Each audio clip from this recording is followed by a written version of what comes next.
கர்த்தருடைய பரிசுத்த நாமத்திற்கு மகிமை உண்டாவதாக. இந்த காலவெளியிலே தொடர்ந்து தேவனுடைய வார்த்தைகளை தியானிக்க கர்த்தர் நமக்கு கிருபை பாராட்டுவாராக. லூக்கா சுவிசேஷம் 21:11-12-13 நாம் தியானிக்கிறோம்.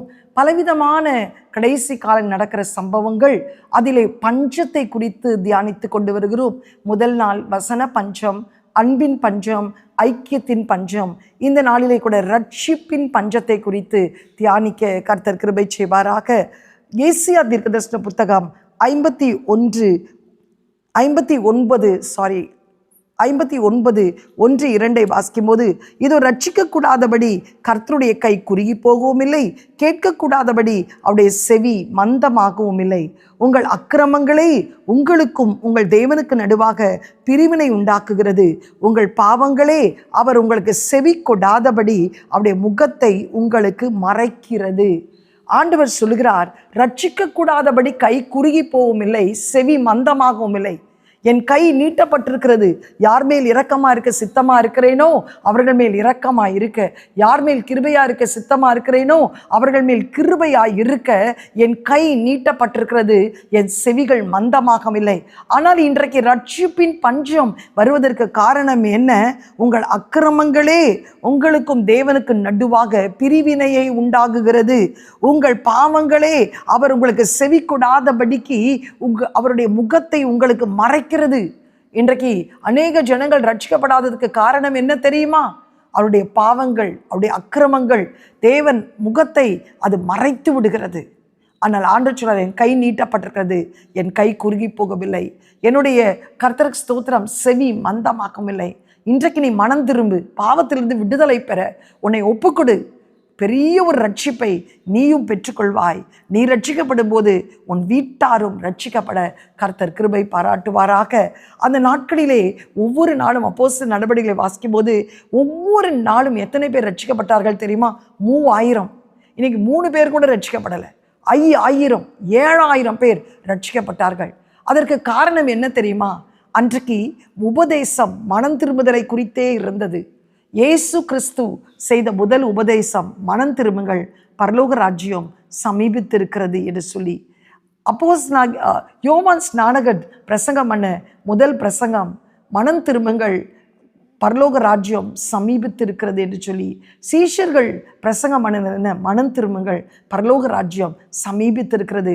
சுவிசேஷர்கள் மத்தேயு, மார்க், லூக்கா, யோவான் எல்லாம் காலம் சமீபமாயிற்று, கர்த்தருக்கு ஸ்தோத்திரம் உண்டாவதாக, காரியங்கள் நிறைவேறி கொண்டிருக்கிறது, மனம் திரும்புங்கள், சுவிசேஷத்தை விசுவாசியுங்கள் என்று சொல்லி பிரசங்கித்தார்கள். ஆனால் இன்றைக்கு மனம் திரும்புதலை குறித்து பிரசங்கமே கிடையாது. இன்றைக்கு குணமளிக்கிற ஆராதனை, விடுதலையின் ஆராதனை, துதி ஆராதனை, இப்படி தான் இருக்கிறது. எவ்வளவுக்கு எவ்வளவு மனம் திரும்புதலை குறித்து வசனங்கள் சொல்லப்படுகிறதோ, இயேசு கிறிஸ்துவின் ரத்தம் உன் பாவங்களை நீக்கி உன்னை சுத்திகரிக்கும் என்று வார்த்தைகள் சொல்லப்படுகிறதோ, அப்பொழுதுதான் ஒரு ரட்சிப்பு வரும். ஏனென்றால் கர்த்தர் அந்த வசனத்தை கேட்கும் போதுதான் ஒருவன் பாவத்தை அறிக்கையிடுவான். பாவத்தை மறைக்கிறவன் வாழ்வடையவே மாட்டான். ஆனால் அதை அறிக்கை செய்யறது மாத்திரமல்ல, அதை விட்டு விட வேண்டும்.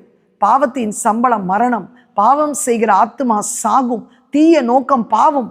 இந்த பிரசங்கமெல்லாம் கேட்டு உணர்வடைந்து ஜனங்கள் தங்களை அர்ப்பணிக்கும் போதுதான் ஒரு பெரிய ரட்சிப்பு உண்டாகும். அந்த நாட்களிலே ரட்சிப்பு உண்டாக காரணம் மனம் திரும்புதலுக்கு ஏற்ற பிரசங்கங்கள். கர்த்தருக்கு ஸ்தோத்திரம். அப்போஸ்தலர் நடபடிகள் 16:25-31 வாசிக்கும் போது, பவுல், சீலா சிறைச்சாலையில் இருக்கும்போது அந்த இடத்துல ஒரு பெரிய அற்புதம் நடக்கிறது. சிறைச்சாலை கதவுகள் திறக்கப்படுகிறது, கட்டுகள் அவிழ்க்கப்படுகிறது, பவுல், சீலா வெளியே வருகிறார்கள். சிறைச்சாலைக்காரன் பயந்து ஓடி போய் தன்னை கொலை செய்ய அவன் எத்தனம் பண்ணுகிறான். அப்பொழுது அவர்கள் ஓடி வந்து, உன்னை மாய்த்து கொள்ளாதே, இதோ நாங்கள் இருக்கிறோம் என்று சொல்லும்போது, ஆண்டவன் மாறே அவன் கேட்ட ஒரு கேள்வி என்ன தெரியுமா? ஆண்டவன் மாறே, ரட்சிக்கப்படுவதற்கு நாங்கள் என்ன செய்ய வேண்டும்? அவர்கள் சொன்ன உபதேசம், நீ கர்த்தராகி இயேசு கிறிஸ்துவை விசுவாசி, நீயும் உன் வீட்டாரும் ரட்சிக்கப்படுவீர்கள் என்று சொன்னார். அந்த இடத்துல அவன் தன் இருதயத்தை திறந்த ஆண்டவருக்கு ஒப்பு கொடுத்தான், பாவ மன்னிப்பை பெற்றான், ரட்சிக்கப்பட்டான். அவன் குடும்பமே ரட்சிக்கப்பட்டது அந்த ஒரு பிரசங்கத்திலே. அது மாத்திரமல்ல, நீ கர்த்தராகிய இயேசு கிறிஸ்துவை விசுவாசி, அப்பொழுது நீ ரட்சிக்கப்படுவாய். இன்றைக்கு அந்த பிரசங்கமே இல்லை. நீ சபைக்கு வா, உனக்கு குணமாகும் என்று டாக்டராக தான் காமிக்கிறாங்க. இன்னைக்கு சபைக்கு வா வீடு கட்டலாம் என்று ஒரு இன்ஜினியராக தான் இயேசுவை காட்டுறாங்க. நீ சபைக்கு வா உன் வழக்கு தீரும் லாயராக தான் காட்டுறாங்க. இன்னைக்கு லாயராக இல்லை, இன்ஜினியராக இல்லை, டீச்சராக இல்லை, இயேசு கிறிஸ்துவை சேவியர் ரட்சகராய் பிரதிபலிக்க வேண்டும். நீ கர்த்தராகிய இயேசு கிறிஸ்துவை விசுவாசி, நீயும் வீட்டாரும் ரட்சிக்கப்படுவீர்கள். அந்த ஒரு பிரசங்கம் சிறைசாலைக்காரனையும் குடும்பமே ரட்சிப்புக்குள் கடந்து வந்தது.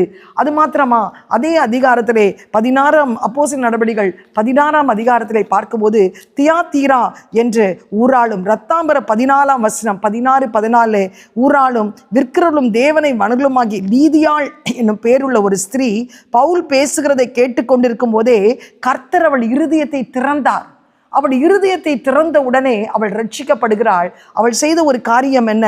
அவளும் அவள் வீட்டாரும் ஞானஸ்தானம் பெற்ற பின் அவள் எங்களை நோக்கி, நீங்கள் என்னை கர்த்தரிடத்தில் விசுவாசம் உள்ளவர் என்று எண்ணினால் என் வீட்டில் வந்து தங்கியிருங்கள் என்று தங்களை வருந்தி கேட்டுக்கொண்டாள்.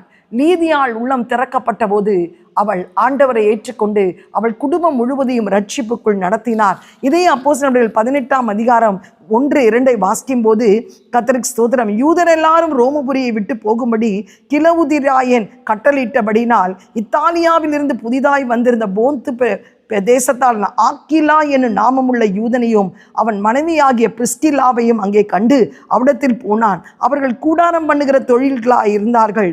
தானும் அந்த தொழில் செய்கிறவனாய் இருந்தபடியினால் அவளிடத்தில் தங்கி வேலை செய்து கொண்டிருந்தான். ஓய்வு நாள் தோறும் அவன் ஜெபாலயத்தில் சம்பாஷணை பண்ணி யூதருக்கும் கிரேக்கருக்கும் புத்தி சொன்னார்கள். ஆக்கிலா பிரிஸ்கில்லா பவுலோடு இணைந்து ஒரு விசேஷித்த ஊழியத்தை செய்தபடினால் அந்த இடத்துல ஒரு பெரிய எழுப்புதல் உண்டாயிற்று, ஒரு பெரிய ரட்சிப்பு. அப்போஸ்தலர் நடவடிக்கைகள் 10 அதிகாரம் கொர்நேலியு வீட்டிலும் கொர்நேலியுவுக்கு ஒரு தரிசனம் உண்டான போது பேதுருவை அழைத்து வந்து ஜெபித்த போது ஒரு மனந்திரும்புதலை குறித்து ஒரு பிரசங்கம் பண்ணின போது கொர்நேலியு வீட்டார் அனைவரும் பரிசுத்தாவினால் நிரப்பப்பட்டு முழுக்கு ஞானஸ்தானம் எடுத்தார்கள். எனக்கு அருமையானவர்களே, இன்றைக்கு ரட்சிப்பின் பஞ்சம் வருவதற்கு காரணம் மனம் திரும்புதலுக்கேற்ற வசனங்கள் இல்லை. அப்படியே பிரசங்கித்தாலும் அது ஜனங்களுக்குள்ளே கடந்து போவதில்லை. ஏனென்றால் ஜனங்களை ஒரு விதமான இருள் இன்றைக்கு கவ்வி கொண்டிருக்கிறது. இன்றைக்கு நீங்கள் எந்த சூழ்நிலையில் இருந்தாலும் மனம் திரும்புதலை குறித்தே பேசுங்கள். இயேசு கிறிஸ்துவினால் தான் பாவ மன்னிப்பு நிச்சயம் கிடைக்கும். இயேசுவின் இரத்தத்தினால் நீ கழுவப்பட வேண்டும் என்று சொல்லி நீங்கள் தைரியமாய் இயேசுவை பற்றி சொல்லுங்கள். சொல்ல சொல்ல அந்த மனம் திரும்புதலை குறித்து சொல்ல சொல்ல ஒரு பெரிய ரட்சிப்பு உண்டாகும்.